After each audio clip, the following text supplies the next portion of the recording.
I have been doing this work for a long time, and what I'm coming to in my, getting close to 30 years of doing this is that there is a relationship that exists between us and our clients. In graduate school, we call that connection having the quality of unconditional positive regard. And I think that's a safe thing to say to an aspiring counselor or social worker or psychologist. But I'm convinced that there's a bond taking place between a client and a psychotherapist. Psychotherapist really means,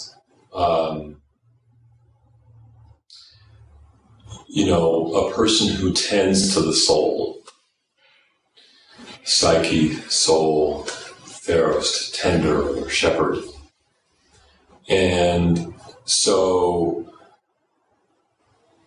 what's really happening, if the relationship is of any length, is that there is a loving bond taking place, one that has safe parameters to it, one that may be the first safe, loving bond that the client's ever experienced, or perhaps the first gender-specific bond that's ever happened. So, for example, for a client that's never had a fathering or never had a mothering, the therapeutic relationship can be the bond that they've always needed to have, and the opportunity to work through some things that have never moved through before. So I would go out on a limb and say that it's a kind of loving connection. It's a type of love. This love that emerges between a counselor and a client, or this love that emerges between a psychotherapist and a client, is nothing short of sacred to me.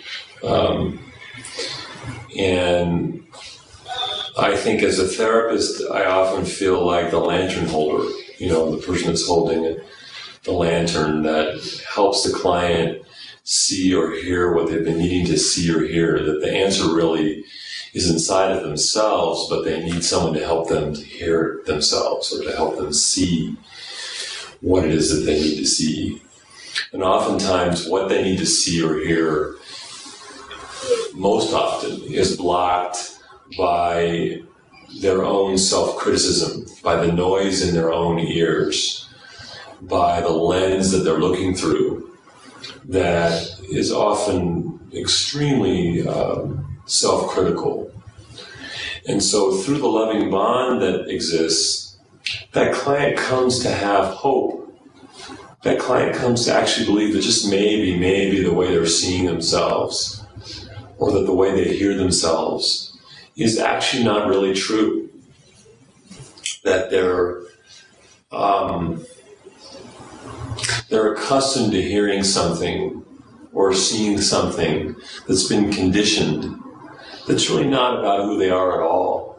That who they are is very deep and perhaps mysterious and truly wonderful. And that maybe they might just get a taste of that through the relationship, through the bond that exists. And that's a very magical, wonderful thing when in therapy, the client begins to believe that they're not who they've been telling themselves they are, that they're actually much deeper than that. That's when therapy is really good.